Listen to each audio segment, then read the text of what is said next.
Dear students, आज हम first year chemistry chapter 4 का second lecture dipole dipole forces करने जा रहे हैं।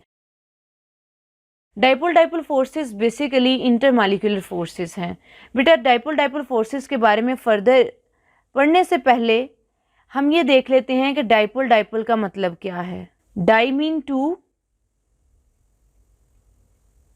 पोल मीन एंड।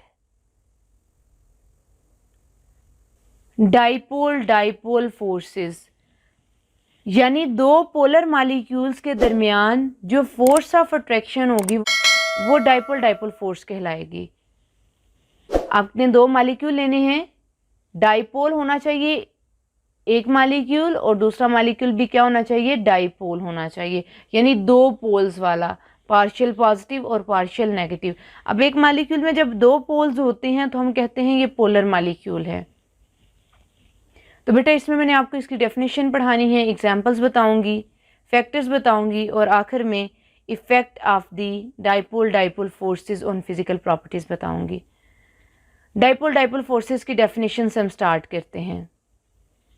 जैसा कि बेटा मैंने आपको बताया कि दो मॉलिक्यूल्स के दरमियान ये फोर्स होगी, तो वन मॉलिक्यूल, इसका पॉजिटिव एंड लेना है। The positive end of one molecule attracts the negative end of other molecule and these electrostatic force of attraction is called dipole dipole forces। एक मॉलिक्यूल का पॉजिटिव एंड और जो दूसरा molecule है उसका नेगेटिव एंड, ये एक दूसरे को अट्रैक्ट करते हैं। ये जो अट्रैक्शन है ना, बेसिकली ये फोर्स है, तो आप इसे कहेंगे ये इलेक्ट्रोस्टैटिक फोर्स है। इसे इलेक्ट्रोस्टैटिक फोर्स ऑफ अट्रैक्शन भी कहा जाता है। तो बेटा ये डाइपोल डाइपोल फोर्स कहलाती है। मैं आपको ये एक एग्जांपल के साथ समझाती हूँ। मेरे पास दो मॉलिक्यूल्स हैं HCl के। मेरे पास मॉलिक्यूल्स हैं HCl के, आप देख पा रहे हैं कि यहाँ पे ये भी HCl है, ये भी HCl है और ये भी HCl मॉलिक्यूल है। स्टूडेंट्स, यहाँ पे जो समझने वाली बात है वो ये है कि यहाँ पे ये जो Cl है ये पार्शियल नेगेटिव है, हाइड्रोजन पार्शियल पॉजिटिव है। आप इन तीनों मॉलिक्यूल्स के ऊपर ये लिख लें, हाइड्रोजन पे पार्शियल पॉजिटिव और क्लोरीन के ऊपर पार्शियल नेगेटिव। स्टूडेंट्स, एक मॉलिक्यूल का नेगेटिव एंड ले लें और एक मॉलिक्यूल का पॉजिटिव एंड। जब इनके दरमियान फोर्स ऑफ अट्रैक्शन क्रिएट हो चुकी है तो बेटा इस फोर्स को आप कह सकते हैं कि ये फोर्स जो है ना, ये डाइपोल डाइपोल फोर्स है, डॉटेड लाइन से जो रिप्रेजेंट की गई है। तो इसी एग्जांपल को हम थोड़ा सा और एक्सप्लेन करते हैं। In case of HCl molecule both atoms differ in electronegativity. कहता है कि HCl मॉलिक्यूल में एक H है और एक Cl है, इन दोनों की इलेक्ट्रोनेगेटिविटी डिफरेंट है। तो बेटा यहाँ पे नोट कर लें, हाइड्रोजन की इलेक्ट्रोनेगेटिविटी 2.1 है और क्लोरीन की इलेक्ट्रोनेगेटिविटी 3 है। तो इन दोनों की इलेक्ट्रोनेगेटिविटी एक दूसरे से डिफरेंट है ना। Chlorine more electronegative, chlorine more electronegative है, जैसे मैंने बताया इसकी इलेक्ट्रोनेगेटिविटी 3 है, तो ये ज़्यादा इलेक्ट्रोनेगेटिव है। जो चीज़ ज़्यादा इलेक्ट्रोनेगेटिव हो उस पर पार्शियल नेगेटिव चार्ज होता है, डेवलप्स है पार्शियल नेगेटिव चार्ज। और इसके बाद दूसरा हमारे पास एटम है हाइड्रोजन, वो देखते हैं। And hydrogen develops the partial positive charge, और हाइड्रोजन पे पार्शियल पॉजिटिव चार्ज होता है। हाइड्रोजन पे पार्शियल पॉजिटिव चार्ज क्यों है? क्योंकि इसकी इलेक्ट्रोनेगेटिविटी Cl की निस्बत कम है, इसकी इलेक्ट्रोनेगेटिविटी है 2.1।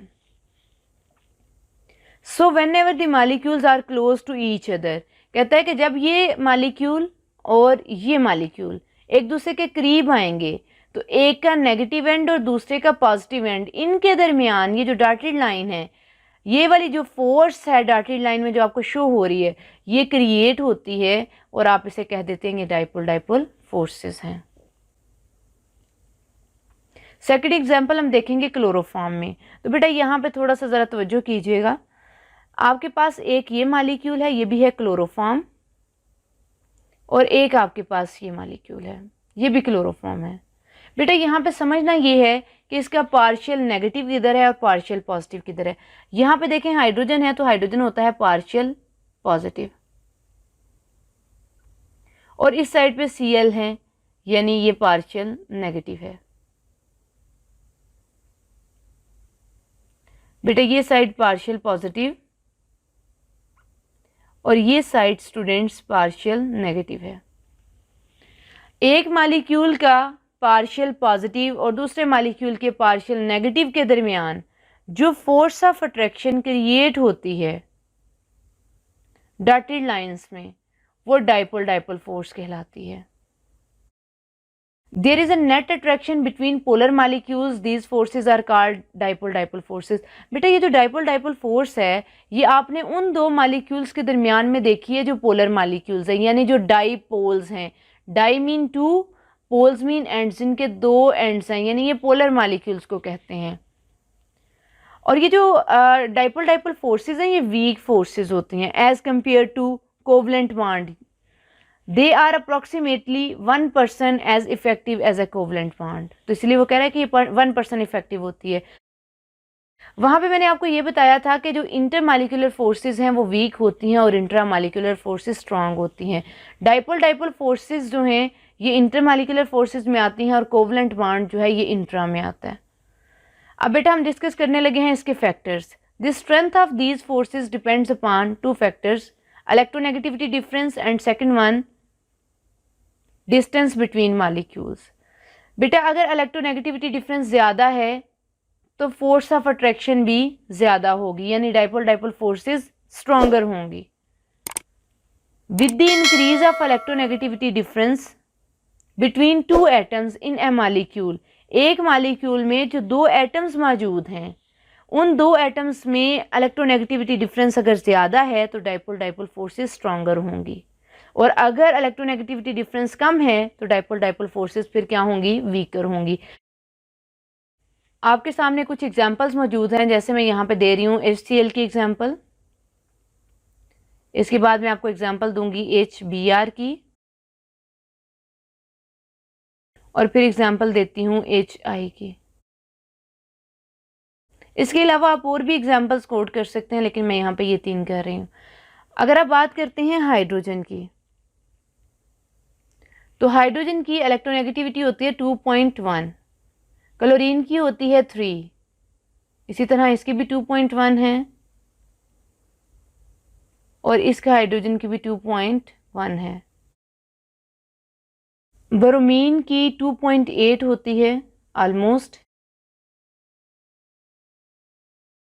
और आयोडीन की 2.5 ये होती है।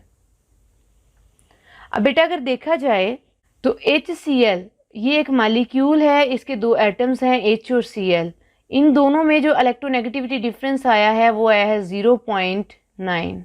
आप कैलकुलेट करके देख सकते हैं, 3 में से 2.1 को माइनस करें तो 0.9 आएगा। इसी तरह आप HBr ये एक मॉलिक्यूल है, इसके भी दोनों एटम्स के दरमियान इलेक्ट्रोनेगेटिविटी डिफरेंस निकाला जाए तो आएगा 0.7।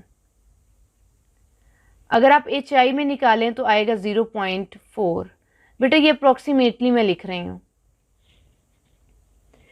जिसका इलेक्ट्रोनेगेटिविटी डिफरेंस ज़्यादा होगा वो ज़्यादा स्ट्रॉन्गर डाइपोल डाइपोल फोर्सेस बनाएगा।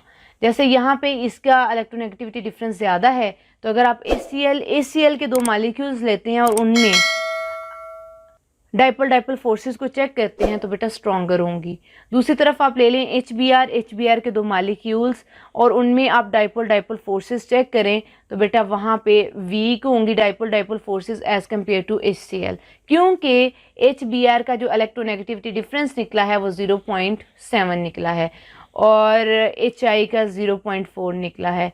तो आप फिर कह सकते हैं कि HI में डाइपोल डाइपोल फोर्सेस सबसे ज़्यादा कम है क्योंकि इसकी इलेक्ट्रोनेगेटिविटी डिफरेंस भी कम है। तो बेटा अब आपने इलेक्ट्रोनेगेटिविटी डिफरेंस को अच्छे तरीके से समझ लिया है। अब हम समझने जा रहे हैं डिस्टेंस बिटवीन मॉलिक्यूल्स। अगर दो मॉलिक्यूल्स के दरमियान में, जैसे एक ये मॉलिक्यूल है और दूसरा ये मॉलिक्यूल है, ये पार्शियल पॉजिटिव एंड है और ये नेगेटिव, सेम इसी तरह ये नेगेटिव, ये पॉजिटिव एंड है और ये नेगेटिव एंड है। स्टूडेंट्स यहाँ पे डिस्टेंस काफ़ी ज़्यादा है। डिस्टेंस जितना ज़्यादा होगा डाइपोल डाइपोल फोर्सेस उतनी वीक होंगी, और डिस्टेंस जितना कम होगा डाइपोल डाइपोल फोर्सेस उतनी स्ट्रांग होंगी। स्टूडेंट्स, आज के इस लेक्चर का सबसे लास्ट वाला पार्ट हम पढ़ने जा रहे हैं, इसके बाद हम अपना लेक्चर क्लोज करेंगे। Effect of the dipole dipole forces on physical properties. बेटा डाइपोल डाइपोल फोर्सेस तो मैं आपको शुरू में समझा चुकी हूँ, di mean two, pole mean end. वो फोर्सेस जो दो पोलर मॉलिक्यूल्स के दरमियान में होती हैं। अब आपने देखना है इनका फिजिकल प्रॉपर्टीज़ पे क्या इफेक्ट है। फिजिकल प्रॉपर्टीज़ वो प्रॉपर्टीज़ हैं जिन्हें आप नोट कर सकते हैं। अगर डाइपोल डाइपोल फोर्सेस ग्रेटर हैं, यानी इनकी स्ट्रेंथ हाई है, तो थर्मोडाइनमिक पैरामीटर्स की वैल्यूज़ भी ग्रेटर होंगी। Greater the strength of dipole dipole forces, greater the values of thermodynamic parameters, जैसे melting point, boiling point, heat of vaporisation, heat of sublimation. ये तमाम थर्मोडाइनमिक पैरामीटर्स हैं। Thermodynamic properties भी कह सकते हैं आप, और थर्मोडाइनमिक पैरामीटर्स भी कह सकते हैं। फिर से सुने, अगर डाइपोल डाइपोल फोर्सेस हाई हैं, यानी उनकी स्ट्रेंथ ज़्यादा है, तो melting point, boiling point, heat of vaporisation, heat of sublimation, इन तमाम की वैल्यूज़ भी हाई होंगी। कैसे? दो मॉलिक्यूल्स के दरमियान में जो फोर्स मौजूद है वो बहुत स्ट्रॉन्ग है। उस फोर्स को तोड़ने के लिए आपको ज़्यादा एनर्जी देनी पड़ेगी, जिसकी वजह से आप कहेंगे कि मेल्टिंग पॉइंट हाई है। फिर उसे बॉयल करेंगे तो बॉइलिंग पॉइंट हाई आएगा। उसे वेपर्स में चेंज करना चाहेंगे तो आप कहेंगे हीट ऑफ वेपोराइजेशन उसकी हाई है। और आप ये भी कहेंगे कि उसकी हीट ऑफ सब्लिमेशन भी हाई हो सकती है, जो आपका मॉलिक्यूल है जिसकी डाइपोल डाइपोल फोर्सेस स्ट्रॉन्गर हैं। स्टूडेंट्स, अगर किसी को कोई क्वेश्चन है जिसकी समझ नहीं आई आपको, तो आप कमेंट सेक्शन में मुझसे पूछ सकते हैं। Good luck all students.